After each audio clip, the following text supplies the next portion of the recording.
All right. Hi. All right. So it's a pleasure to get to be with you this morning. Oh, you're sweet. My name is Maria McWhorter, and I am the director of the School of Transformation, as well as one of the pastors here. And Steve and Vicky are still away, but they will be back in a couple days. I promise. I promise. Yes, tomorrow. Thank you, Mark. They'll be back tomorrow. So you get me this morning, and I'm very excited. And I have to remember, because when I'm excited, I sometimes talk faster than my brain can keep up. So I'm going to try and slow it down a little here. But I'm excited for what God has for us this morning. And so without further ado, we're going to just jump right into it, okay? So how many of you are familiar with the story of Lazarus? Wonderful. All right. So we're going to talk about Lazarus this morning, but Lazarus himself is not our focus. All right? So we have several verses that we're going to read, and we're going to do them in sections. So I'll try and do voice inflections to keep you engaged with me. And it helps that I was once the kids' pastor too, so here we go. All right? So we're going to start in John 11. We're going to start in verse 1. Now a certain man was sick, Lazarus, of Bethany, the village of Mary and her sister Martha. It was Mary who anointed the Lord with ointment and wiped his feet with her hair, whose brother Lazarus was sick. So the sisters sent word to him, Jesus, saying, Lord, behold, he whom you love is sick. But when Jesus heard this, he said, this sickness is not to end in death, but for the glory of God, so that the Son of God may be glorified by it. Remember that. Now Jesus loved Martha and her sister and Lazarus. So when he had heard he was sick, he then stayed 2 days longer in the place that he was. So we're going to pause there. All right, so in this story, John makes a point to let us know how Jesus felt about these three, didn't he? There was this bond. He illustrates the bond that he has with the two sisters and the brother. So they're not just anyone to Jesus, correct? Right, and so then when we read the verse of when he gets this news, he decides to stay 2 days longer in the place that he was. Those of us who have often brought things to Jesus, we sometimes feel that way, don't we? Where it's like, yes, Jesus, here's the situation at hand. Now, what's your response? You stay. Oh, okay. Why would you stay, Jesus? So let's continue on in verse 7. Then, after this, he said to his disciples, let us go to Judea again. The disciples said to him, Rabbi, the Jews were just now seeking to stone you, and you are going there again? Jesus answered, are there not 12 hours in the day? If anyone walks in the day, he does not stumble because he sees the light of this world. But if anyone walks in the night, he stumbles because the light is not in him. This he said after that, and he said to them, our friend Lazarus has fallen asleep, but I go so that I may waken him out of his sleep. The disciples then said, Lord, if he has fallen asleep, he will recover. Now Jesus had spoken of his death, but they thought he was speaking of literal sleep. So Jesus then said to them plainly, Lazarus is dead. And I am glad for your sakes that I was not there so that you may believe, but let us go to him. All right, so, we're going to keep, okay, yes. Therefore, Thomas, who was called Didymus, said to his fellow disciples, let us also go with him so that we may die with him. So a little backstory. The reason Jesus is in Jerusalem and not in Bethany with everyone is in the chapter before this, the things that Jesus had said and done had infuriated the Jews so much that they were seeking to stone him. They were angry. It wasn't a mild irritation. They were angry enough that he had to elude them and go somewhere else. So another reason maybe of where he stays those 2 extra days after he gets word that Lazarus is sick is the climate of where Lazarus is very hostile towards Jesus, very angry towards Jesus. So then is Jesus seeking to protect himself? Right? As we read through this story, we find all these different questions start to arise of, okay, so the disciples really are just like, Jesus, do you really want to go there? Do you remember what happened the last time you were there? Is it worth it to go there? And Jesus saying, well, he's fallen asleep and it's my job to wake him up. Now, do you remember what Jesus had said in verse 4? That this sickness would not end in death. But here now, Jesus is telling his disciples, we need to go wake up Lazarus. They're like, oh, well, if he's sleeping, he'll be fine, Jesus. You don't have to go. And he's like, okay, no, he's actually dead. And they're all, wait, what? Oh, and then he goes on to this talking about there's 12 hours in the day and talking about the light. And for those of us that don't have reference for it, it can be kind of confusing of going, okay, why is Jesus now saying Lazarus is asleep? I have to go there. The Jews are out to kill me, but there's 12 hours in the day and those who walk in the light won't stumble. It can seem kind of confusing, but if you pop over to John 9, in John 9, verse 4 and 5, Jesus says, we must work the works of him who sent me as long as it is day. Night is coming when no one can work. While I am in the world, I am the light of the world. So he's reminding them that the light is here, Jesus is here, and while he is here, he must do what the Father is asking him to do. Right?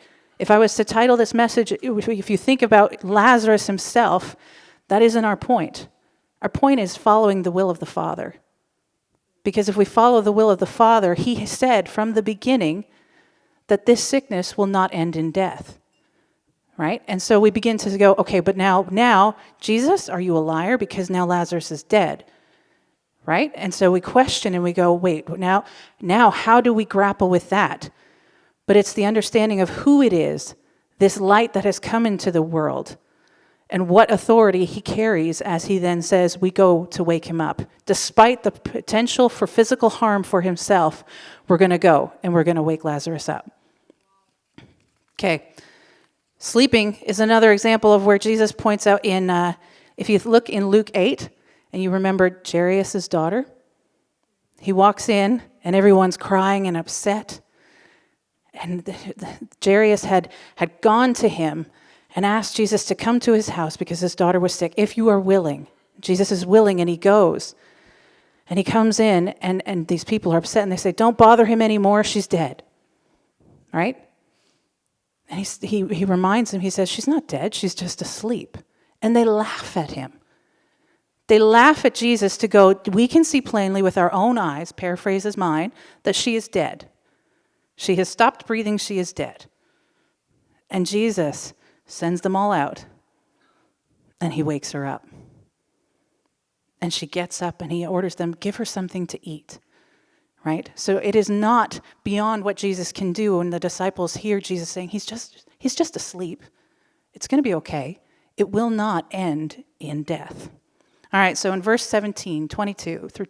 So when Jesus came, he found that he had already been in the tomb 4 days. Now, Bethany was near Jerusalem, about 2 miles. And many of the Jews had come to Mary and Martha to console them concerning their brother. Martha, therefore, when she heard that Jesus was coming, went to meet him, but Mary stayed at the house. Martha then said to Jesus, Lord, if you had been here, my brother would not have died. Even now, I know that whatever you ask of God, God will give you. Okay, so we're going to pause there. So Jesus is in Jerusalem because of the unrest. Bethany is only 2 miles away. So it's an interesting thing to note. What John highlights is the fact that it's not a far distance. But they discover that Lazarus has been in the tomb now for how many days? And Jesus stayed how many days behind? So if we do the math, it's likely Lazarus died before Jesus got word. Because it doesn't take a whole day to walk 2 miles, right? I mean, maybe for me now, but hey, it's been a while. But it's, it depending on our ability, but this was that's how they got everywhere. So it doesn't take that long, right? So there's a good chance that Lazarus could have already been dead by the time that Jesus got word. So Jesus just doesn't know what's going on when he says, the sickness will not end in death. Is Jesus just blindsided by the fact that, no, Lazarus has been gone, and he's been gone for 4 days? No, he's not. There's something, he's following the will of the Father in this. There is a strategy and at work here that we don't realize when all we look at is our situations. because he had told them from the beginning, not only that it would not end in death, but that who would be glorified? God would be glorified, right? And so Martha runs out when she hears that Jesus is coming, because again, there's political unrest. He cannot come into town. She knows of the danger that it poses for him to come into town. So she meets him on the way. And she tells him, if you had been here, he would not have died. Right? And we can relate to that feeling of, God, if you had done something, this wouldn't have happened. Right? We can relate to that, and we can go, you know what? Martha, I feel you. I feel the pain in the, if you had just. But even now, she's like, even now, I know that whatever you ask God, God will do for you. So the frailty of the hardship of what she's experiencing, but the reminder of, wait, no, but I know that you are God. So God will answer you if you ask anything, right? And then they begin this conversation. In verse 23, Jesus said to her, your brother will rise again. Has he changed from that point ever? No. Okay. Martha said to him, I know he will rise again on the resurrection of the last day. Jesus said to her, I am the resurrection and the life. He who believes in me will live even if he dies. And everyone who lives and believes in me will never die. Do you believe this? She said to him, yes, Lord, I have believed that you are the Christ, the Son of God, even he who comes into the world. And when she had said this, she went away and called Mary, her sister, secretly, saying, the teacher is here and calling for you. And when she heard it, she got up quickly and was coming to him. Okay, so he reiterates to her from the point of Lazarus will rise again. But Martha goes, oh, yeah, I know my scriptures. You are the resurrection. And at the end of when you make all things new, yes, he will rise again. And I find it's significant because it points to how often we do the same with Jesus when it's things that we don't understand. We'll find the scripture verse that kind of makes it okay, explains it away of like, yes, this didn't happen, but this will happen because, that's just how things will end up, right? It's a holding off of hope. And Martha looks and she's like, no, I know that you are the Christ. And he has to remind her again of his identity. He says, I am the resurrection and the life. Whoever comes to me will not die.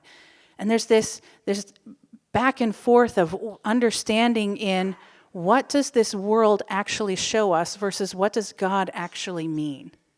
And the two seem to be at such opposition. Because let's review the facts. Jesus said, this sickness will not end in death, but God will be glorified. That he will rise again. Lazarus is dead. So we're looking at the fact that Lazarus has now been in a tomb for 4 days.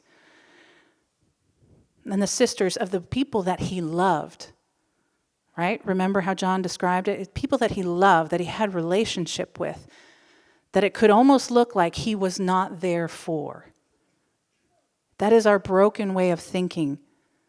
Our hurts and our own lives of disappointment that say he was not there for us when we needed him. That the things that I asked him for didn't come through, right? And it's a hard thing. So then when we go, okay, but I love you, but then there's this wrestling match inside of ourselves of, okay, well, but you're God, I'm not, so whatever, yeah? And it's this difficulty of, no, this is the scripture verse, right? Okay, so I'm wrong, and I will. And his point to her is, but do you believe this?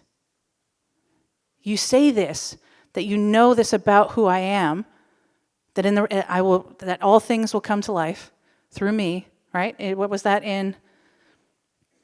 I am the resurrection and life. He who believes in me will live even if he dies, and everyone who lives and believes in me will never die. Do you believe this? It's do we step outside of this physical frame and into the spiritual frame? They have not seen him crucified. See, we have the benefit of we know the end of the story. We know what's coming for Jesus in the upcoming chapters of where he himself is put to death, but does not die, but lives. And he demonstrates what that resurrection and that life means. And that how in our sinful nature, in this broken world, we are dead. because we cannot see the very things that he's saying to us, the very demonstration of who he is. And he wants us to believe. So continuing on, so she goes and gets Mary. Now because Mary and Martha and Lazarus were so popular, and in the town, everyone follows. So let's continue. Now Jesus had not yet come into the village, but was still in the place where Martha met him. Then the Jews who were with her in the house and consoling her, when they saw that Mary got up quickly and went out, they followed her, supposing that she was going to the tomb to weep there. Therefore, when Mary came where Jesus was, she saw him and fell at his feet, saying to him, "Lord, if you had been here, my brother would not have died." When Jesus, therefore, saw her weeping, and the Jews who came with her also weeping, he was deeply moved in his spirit and was troubled, and said, "Where have you laid him?" And they said to him, "Lord, come and see." Jesus wept. So the Jews were saying, "See how he loved him."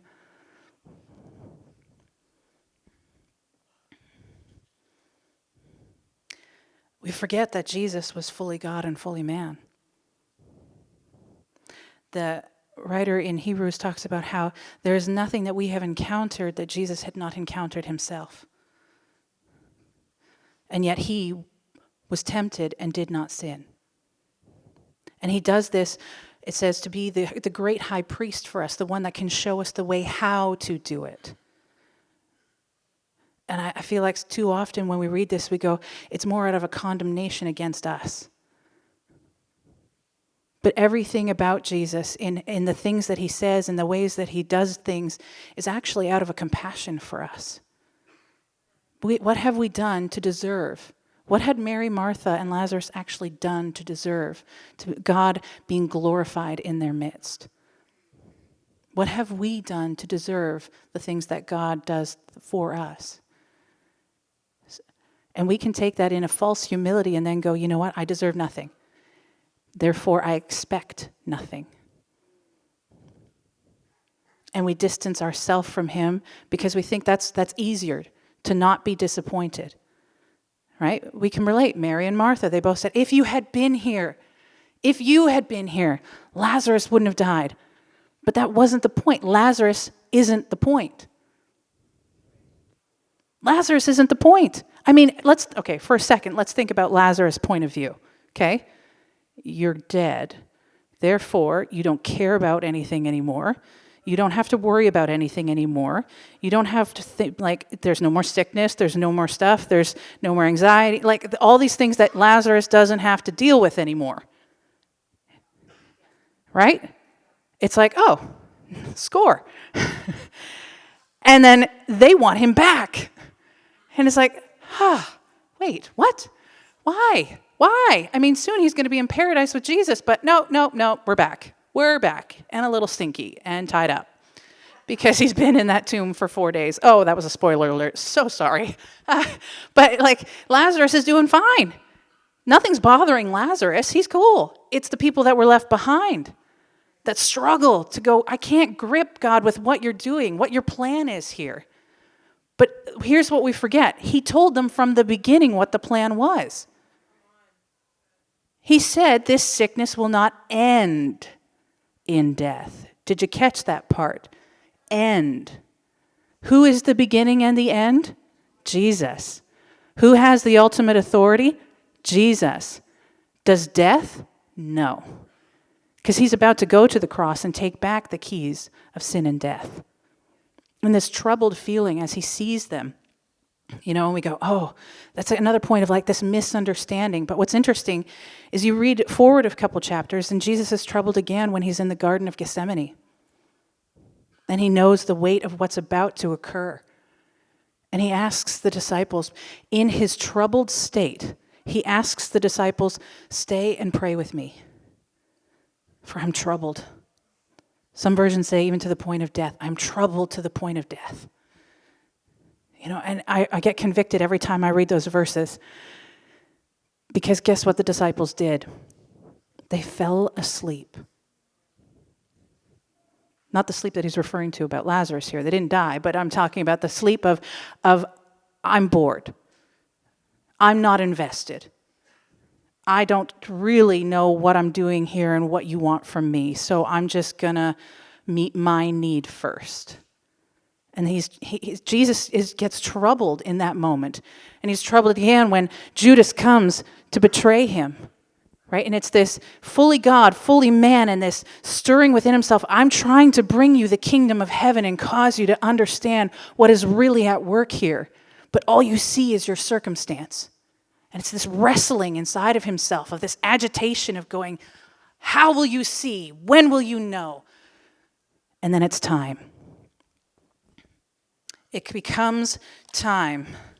In the next section we read in 37 through 39, but some of them said, could not this man who opened the eyes of the blind man also, or have kept this man also from dying?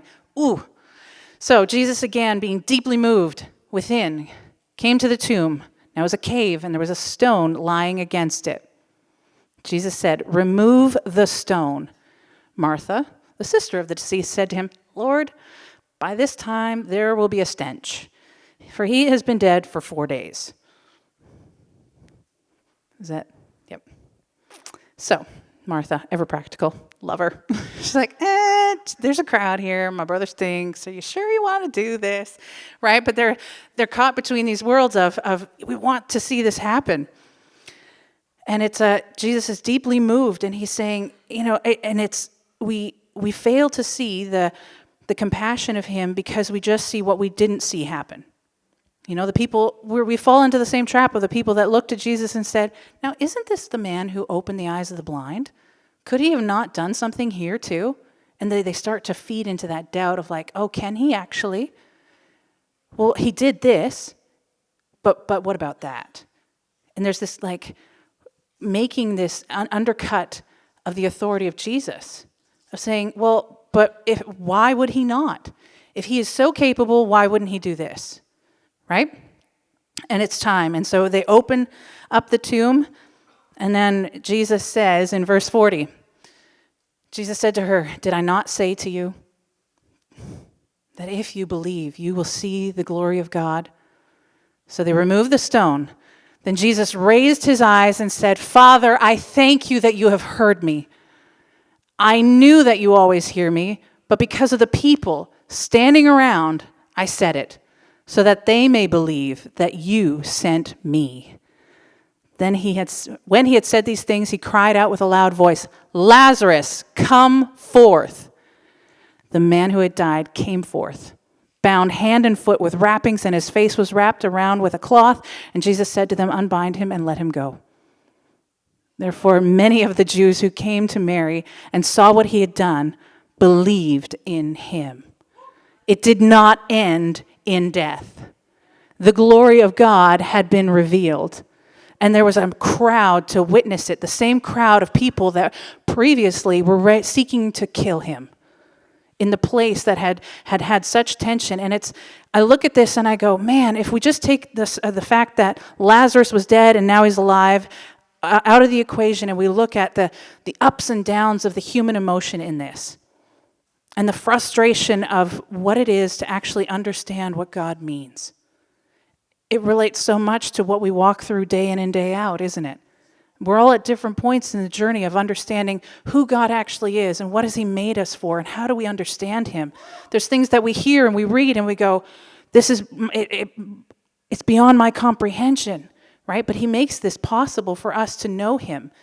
He makes it possible for us to come to him. He makes the way, and he demonstrates over and over again his heart of compassion and his willingness to do what we wouldn't want to do. See, we think God should just answer our prayers because it's our prayers. But we do not know the will of God when we ask those things. Because he does tell us that if we ask in his name what's his will, we will see it accomplished. Right? So, there are so many situations, even just if we look at this as only as death, and when we don't see what we wanted to see happen, we lose hope. The loss and the pain that this world inflicts is very persuasive. But we must be about the will of the Father. See, Jesus loved them. It wasn't because he was being cruel to say, and I'm staying 2 more days. He knew. He saw what they couldn't see. And when he sees them weeping, it's this, I see your pain, but if you could just look a little higher. Look to who I actually am and believe in me. This situation would not be where you stop. It's not where you make your judgment of him and go, well, God's not able. He's able to do this, but he's not able to do that. But you would hold on for the adventure that goes beyond what is impossible. See, he also tells us that he is the God of the impossible. So if we only stop at the things that we think are possible, where will we see the glory of God revealed? He is challenging his church to rise into being people of the impossible, that hear what he's saying and are, despite circumstances, go, no, he said this. That's where we're going. And I'm not going to be led astray by all this other things that are going on around me. He's asking us this morning if we will believe in who he says he is.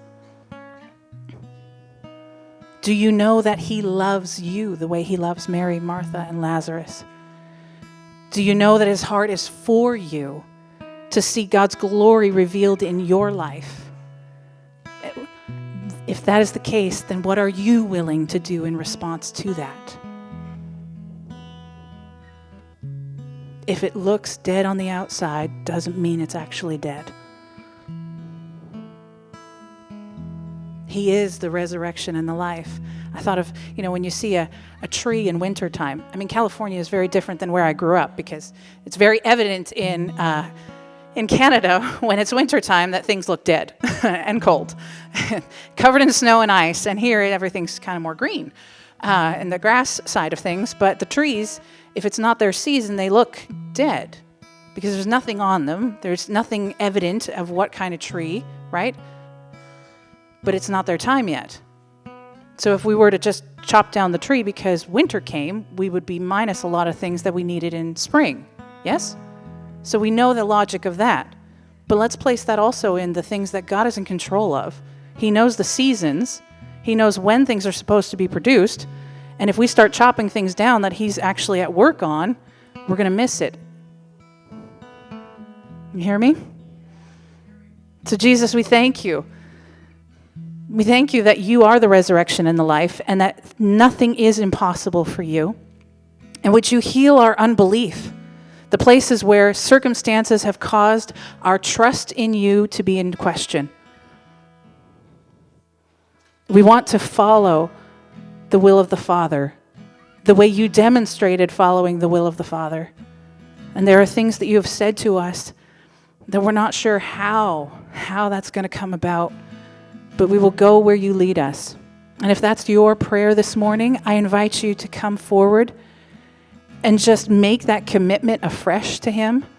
If there's places where doubt has tried to undermine what you've seen him already do in your life, would you come and repent for that and go, you know what, I gave into doubt and fear. I gave into the circumstances and I took my eyes off you. And I trust that you can bring things to life that seem dead. We just want to take this morning to reiterate, Jesus, that you are in charge. And we are submitted to you. And we're sorry for the places we've judged you incorrectly, thinking you didn't care, when really you are quite moved by compassion when you see us and in our pain and in our need. And you are acquainted with what we go through, and you can show us the way. And so my invitation to you all this morning, as I've been praying over you and just speaking this out, is that you would respond to him in whatever method that challenges you, not as comfortable to you, because really he deserves more than our comfort. He deserves more than him just coming to us, but we need to run out and meet him and hear what he has to say. Amen? Thank you so much for watching this video. Please subscribe so that you never miss another video or live stream. And if you'd like to support the Father's House, just click the Give button. Thank you so much for watching, and we hope to see you soon.